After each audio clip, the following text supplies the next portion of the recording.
Good afternoon, and welcome to our TV show featuring documentaries revealing the realities behind myths using research and scholarship. I'm your host, Ergün Kırlıkovalı, and I will be with you every Sunday at 4 p.m. Eastern Standard Time. You're welcome to send me your feedback at mythsandrealities.com. Armenian Confessions series started with episode 50, where Boghos Nubar Pasha's letters to the French government in 1918 and to London Times in 1919 revealed that, and I quote, "The Armenians have been, since the beginning of the war, de facto belligerents, as they have fought alongside the Allies on all fronts," unquote.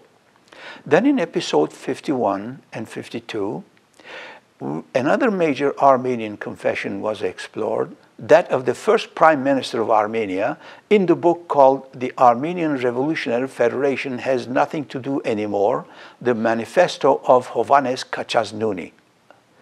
In this book, Katchaznouni described how the Armenians had created a dense atmosphere of illusion in their minds and lost their sense of reality.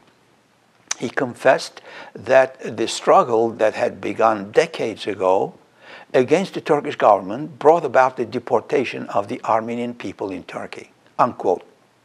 None of the leaders attempted to lay the blame of the temporary resettlement order, or TERESET, of 1915, on the fallacy of the systematic extermination by the Ottoman government. Katchaznouni's conclusion was supported by Louise Nalbandian's 1963 book called The Armenian Revolutionary Movement, pages 69 to 89. The Zeitun Rebellion of 1862 was the beginning of massive uprisings. After establishing many secret societies, staging hundreds of bloody uprisings, and finally joining the invading enemy armies, Armenians sealed their own fate. Turks only reacted to defend their home. In episode 54, the third massive confession was disclosed, the one by the Armenian author Papazian in his book Patriotism Perverted. Hate crimes committed by the ARF on American soil, victimizing Armenian dissenters, were described in detail.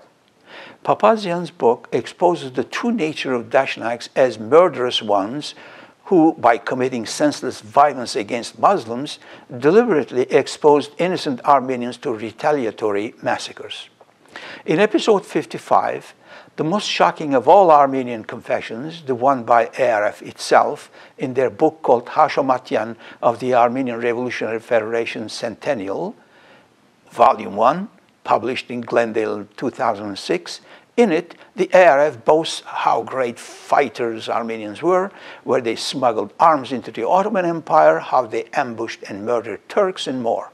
A far cry from the poor, starving Armenians cliché that the 1915 crowds and the Western media relentlessly promote, isn't it?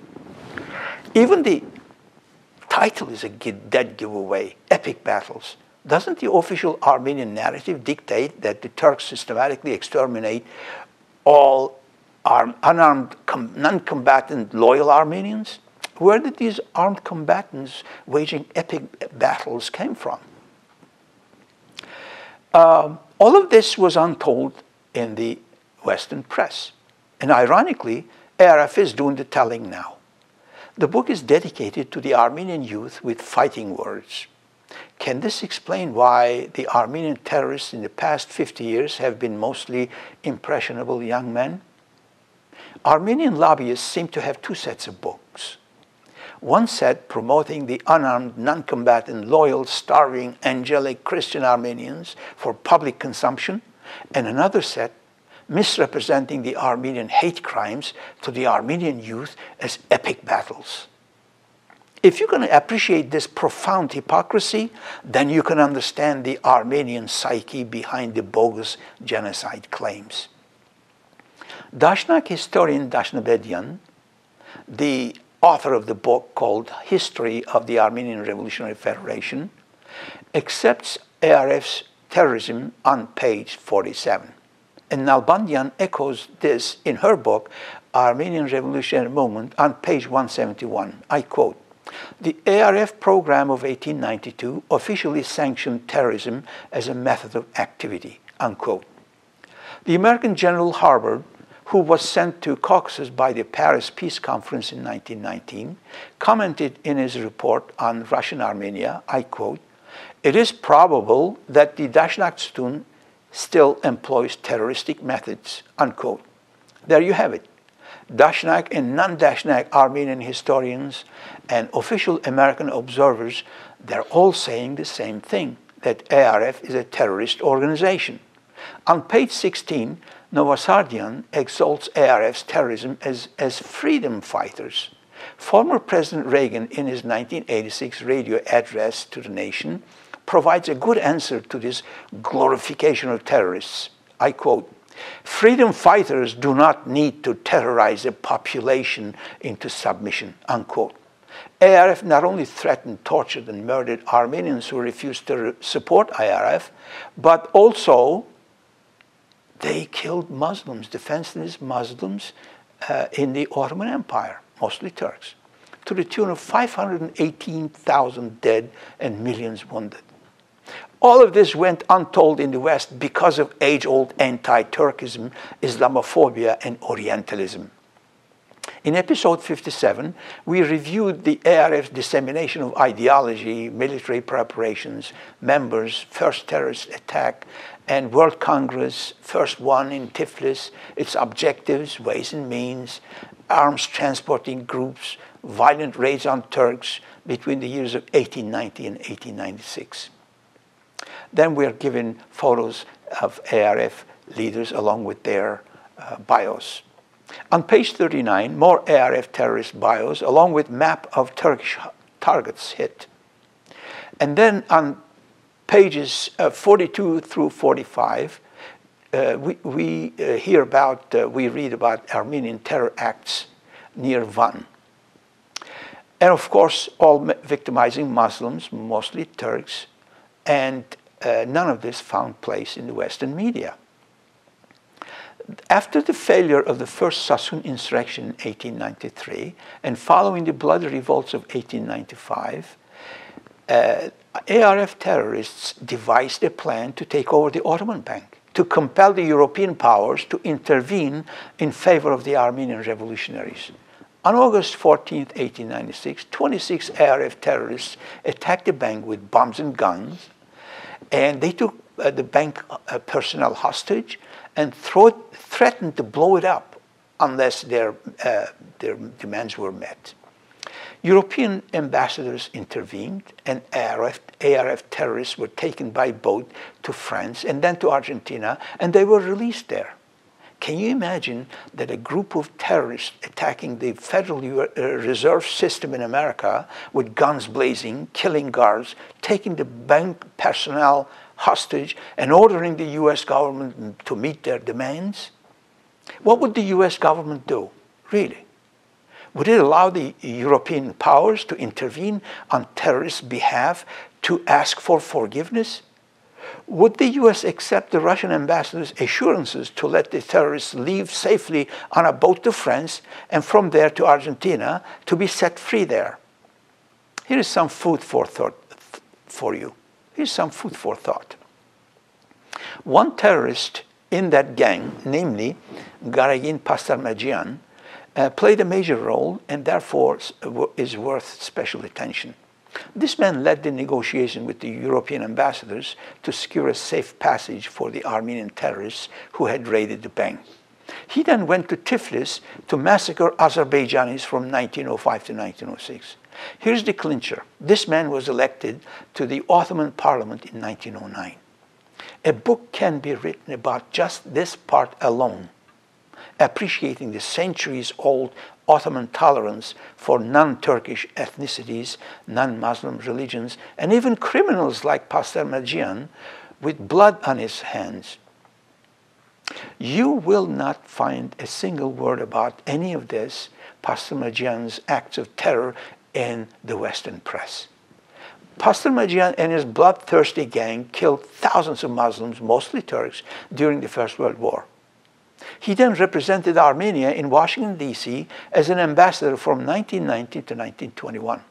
Isn't this like Osama Bin Laden becoming an ambassador to Washington, D.C., representing Saudi Arabia?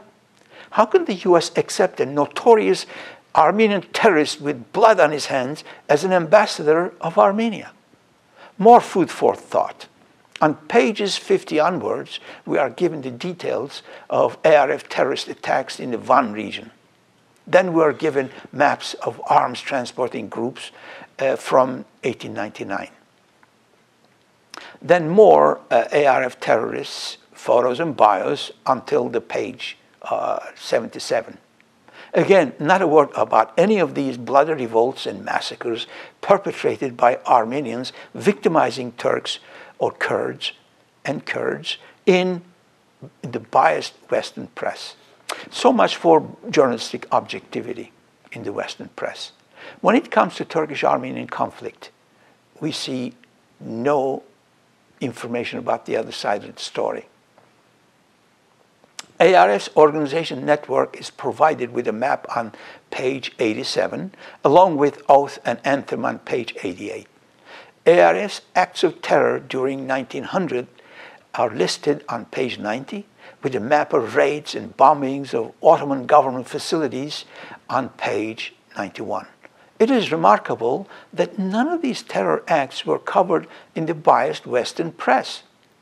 Pages 92 to 97 are reserved for more acts of terror, like bombings and ambushes, while pages 93 onwards to terrorist ARF leaders, complete with bios and photos again. From page 110 onwards, we see more photos and maps of the raids.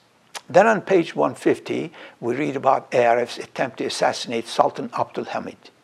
During the ARF's Third World Congress in Sofia from 1903 to 1904, a resolution was passed to murder Sultan Hamid. A time bomb in a horse-drawn coach was exploded, but the Sultan escaped due to an unexpected delay in his program.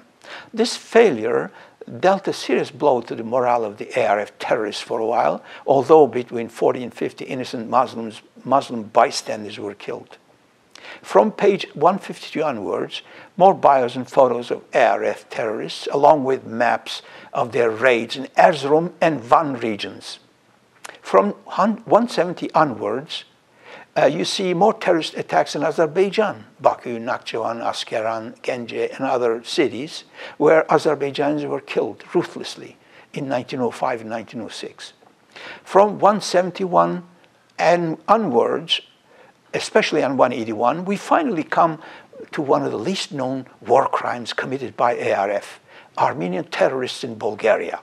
Of course, Armenians refer to these murderers as freedom fighters, but if they kill civilian, unarmed, non-combatant Turkish farmers in Bulgaria, that makes Armenians terrorists. First, a little background. The 1877 Ottoman-Russian War ended disastrously for the Ottoman Empire. Bulgaria became independent in 1878. Not stopping there, Bulgaria eyed expansion into the neighboring Macedonia, using the ethnic Bulgarians in Macedonia as an excuse to attack Macedonia. This is a bit like Russia today using Donbass Russians as an excuse to invade Ukraine. An alliance was established between the ARF terrorists in Bulgaria and the Bulgarian insurgents in Macedonia. Bulgaria turned into a safe haven for the ARF's violent activities. In 1901, for example, the ARF terrorists joined the Bulgarians in fighting the Ottoman Empire near Edirne, and more than a few ARF terrorists were killed in that war.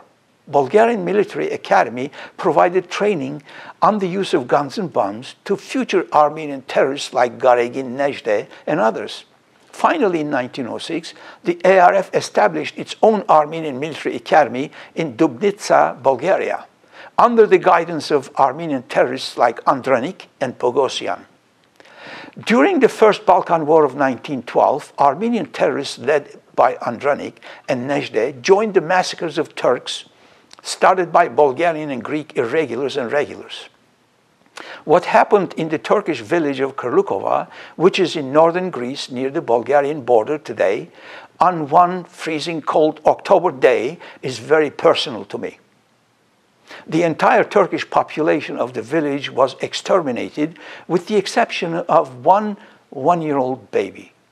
The Armenian terrorists and other assailants who were ferociously practicing their art of killing on the unarmed, non-combatant, defenseless Turkish farmers probably did not notice a little baby among the countless piles of blood-soaked Turkish corpses during the mayhem of that killing field.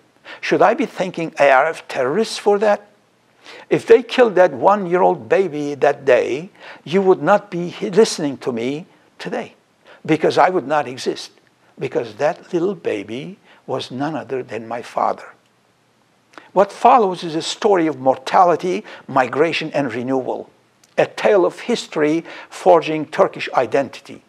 Let me take you back to that ominous October month in 1912, in the freezing winter of the Balkans. The First Balkan War is raging. The Christians of the Balkans united against the Ottoman Empire and intent on expelling the entire Turkish populations in the Ottoman Balkans. Bulgarians and Greeks jointly attacked the Ottoman combatants and non-combatants alike in today's Bulgaria. Mostly ARF terrorists and other Armenians are enthusiastically helping them. Serbians, Montenegrins, and some Macedonians, on the other hand, attacked the Ottoman combatants and non-combatants alike in Serbia, Montenegro, Macedonia, Bosnia, Albania, Kosovo, and beyond. The Ottoman Armenians are losing and retreating. Tens of thousands of terrified Balkan Muslims, mostly Turks, following in desperation the retreating Ottoman armies. Most Turkish farmers, clerks, and others abandoned their homes, farms, fields, shops, businesses, animals, and lands, and tried to escape with just the clothes on their backs. Murder and mayhem everywhere. Trains full of Turkish babies with few babysitters are making their last scheduled runs to Istanbul, the capital of Ottoman Empire. This is the only fastest route to safety, but seats are limited on the first-come, first-served basis. It is what the Turks aptly call Can Pazarı, which translates roughly as marketplace for survival. The fall of Selanik, a major city in western Thrace, known as Thessaloniki today, is about to fall into enemy hands. Turks are in panic. These ordinary Turks can endure the loss of their worldly possessions and even their lives, but the thought of their babies being raised by bloodthirsty Balkan Christians of 1912 is simply unbearable. Turkish babies mean the Turkish future. Without Turkish babies, there can be no Turkish future. Among these tiny passengers is a one-year-old baby. Pinned on his baby clothes is scribbled a faint note on a crumpled old piece of paper. Akif's son Ratip, born 1911, Kurlukova. That is my father, and that is all the information we know about him. The members of his family, relatives, or neighbors, they all vanish, never to be heard from again. That is perhaps the shortest life story in the world. What happened to my father's parents? His brothers, sisters, uncles, aunts, neighbors, the entire village? How can an entire village full of people disappear into thin air? If what we witnessed in Srebrenica in 1995, in Kosovo in 1998, are any indications, we kind of know what happened. All the Turks were slaughtered mercilessly and buried in unmarked mass graves. Of course, there were no satellite photos back then to identify freshly dug mass graves. Where, how, and how many, we will probably never know. But who and why, we most certainly do. The truth is agonizing but plain. Turks were eliminated in a brutal ethnic cleansing campaign waged by the Balkan Christians, Armenians certainly included among the murderers. When I see those Armenian survivors telling their stories on TV every year on April 24th, I say to myself, you lived to tell your story. My grandparents didn't. They were not as lucky as you. Armenians and others saw to it that they could not tell their side of the story. Who knows what kind of terrible death abruptly ended their young lives.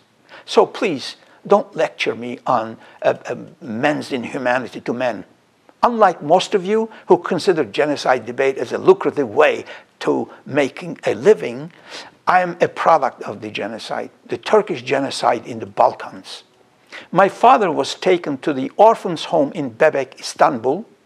He was looked after by the Ottoman Empire until 1923, and by the new Turkish Republic, Turkey, after that. He attended public schools in Bursa and was admitted to the Istanbul University Forestry Department, which ironically was itself staffed in 1930s by Jewish professors fleeing persecution in Thessaloniki, Greece, and by the Nazi regime in Germany. He graduated in 1939 as a forest engineer and served Turkey with distinction for 34 years before passing away in 1973. One look at my family, you get the history and geography lesson on men's inhumanity to men. My father, the sole survivor of pogroms in Western Thrace. My mother, the daughter of Turkish survivors in Skopje, Macedonia. Together they had 8 children. One of those children is yours truly. My oldest brother, Cenk's wife, Güler, daughter of a survivor of pogroms in Crete. My second oldest brother, Metin's wife, Elvira, daughter of a Turkish refugee from Crimea, southern Ukraine. Mortality and migration forged a new Turkish identity. And that's the history of Turkish renewal. We are out of time this week, but thank you for joining me, and I hope to see you next week.